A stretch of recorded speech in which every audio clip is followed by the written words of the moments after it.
કે કર્ણાટકની અંદર એક રિયલમાં વાસ્તવની અંદર આવી લૂંટ થઈ છે અને 20 કરોડનું સોનું અને 1 કરોડ રૂપિયા રોકડા લઈને 3 લોકો ફરાર થઈ ગયા છે.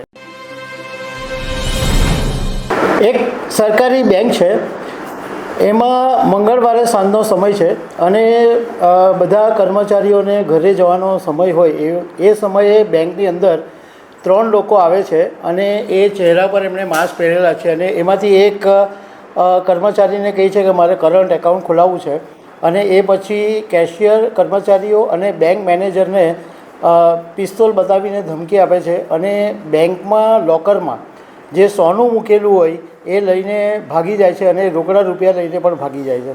આ તમને હું કોઈ હાઇસ્ટની સ્ટોરી નથી કરતો કે કોઈ બેંક જે OTT પર જે સિરીઝો આવે છે મની હાઇસ્ટ અને એવી બધી એ સિરીઝની હું વાત નથી કરતો.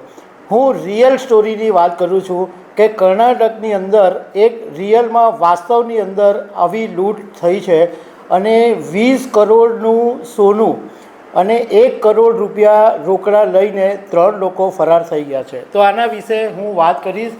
મારું નામ રાજેશ શાહ છે અને તમે જોઈ રહ્યા છો ગુજરાતના સૌથી મોટા ડિજિટલ ન્યૂઝ પ્લેટફોર્મ ખબર છે .com. કર્ણાટકની અંદર સ્ટેટ બેંક ઓફ ઇન્ડિયાની વિજયપુરા જિલ્લાના ચાદચાન વિસ્તારની અંદર એક બ્રાન્ચ આવેલી છે. ત્યાં મંગળવારે સાંજે લગભગ 6:30ની આસપાસ 3 માસ્ક પહેરેલા લોકો બેંકની અંદર આવે છે અને બેંકના મેનેજર, કેશિયર અને કર્મચારીઓને ધમકાવે છે અને એમને દોરડાથી બાંધી દે છે અને એ પછી જે બેંકની તિજોરીમાં લોકોનું પેલું ગીરવે સોનું મૂકેલું હોય એ 20 કિલો સોનું અને 1 કરોડ રૂપિયા રોકડા જે તિજોરીમાં પડેલા હોય એ લઈને એક સફેદ કારની અંદર ફરાર થઈ જાય છે. 20 કિલો સોનાનો મતલબ છે કે 1 લાખ રૂપિયા 10 ગ્રામના ગણીએ તો 20 કિલો સોનાનો લગભગ 20 કરોડ રૂપિયા જેવું થાય. આમ તો ઘણા બધા ન્યૂઝ મીડિયાની અંદર એવા સમાચાર આવ્યા કે 58 કિલો સોનાની લૂંટ થઈ, પરંતુ PTIના જે એક ઓથેન્ટિક ન્યૂઝની અંદર એવું કહેવામાં આવ્યું છે કે બેંકમાંથી જે લૂંટ થઈ એ 20 કિલો સોનાની થઈ છે.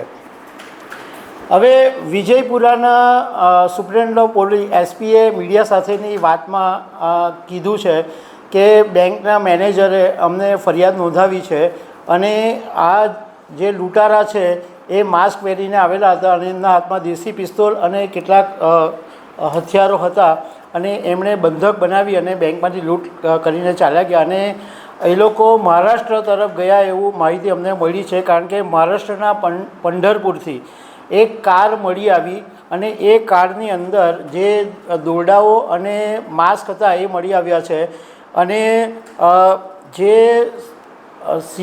CCTV પરથી જે કારમાં દેખાઈ હતી એ આ જ કાર છે. એટલે આ લૂંટમાં વપરાયેલી કાર અત્યારે મહારાષ્ટ્રના પંઢરપુરથી મળી છે. એટલે મહારાષ્ટ્ર અને કર્ણાટકની પોલીસ બંને જણા અત્યારે તપાસમાં લાગેલા છે. પોલીસે એમ પણ કીધું કે આ જે 3 લૂંટારા આવ્યા હતા એ મિલિટરીના ડ્રેસમાં આવ્યા હતા. એટલે મિલિટરીના પહેરવેશમાં આવ્યા એટલે સ્વાભાવિક છે કે કોઈ એવો સવાલ પૂછવાનો કોઈ સવાલ નહીં પૂછે અને બેંકમાં આવીને એમણે એમાંથી એક જણાએ કીધું કે મારે કરંટ ખાતું ખોલાવવું છે અને એ પછી તરત જ એમને ધમકી આપી છે. આવું પહેલીવાર બન્યું નથી. હમણાં જૂન મહિનાની અંદર જ કર્ણાટકના આ જ વિસ્તારની અંદર કેનેરા બેંકની અંદર 59 કિલો સોનાની ચોરી થઈ હતી અને લૂંટારા 5.2 લાખ રૂપિયા ચોરીને લૂંટ કરીને ભાગી ગયા હતા. અને એની અંદર એ વખતે જ્યારે લૂંટ થઈ પછી પોલીસે તપાસ કરી તો એક બ્રાન્ચના પૂર્વ મેનેજર માસ્ટર માઇન્ડ હતો અને એને આ આખી બધી લૂંટની યોજના બનાવેલી હતી અને એની ધરપકડ થઈ છે. થોડા મહિના પહેલાં સ્ટેટ બેંકની એક દમણ ઘરે કરીને એક બ્રાન્ચ છે, એમાંથી પણ 17 કિલો સોનાની ચોરી થઈ હતી અને એ ચોરી થઈ હતી ત્યારે પોલીસે એવું કીધું હતું કે જે પ્રમાણે મની હાઇસ્ટ સિરીઝની અંદર બતાવવામાં આવ્યું છે એવી પદ્ધતિથી જ આ સ્ટેટ બેંકની અંદર ચોરી કરવામાં આવી હતી.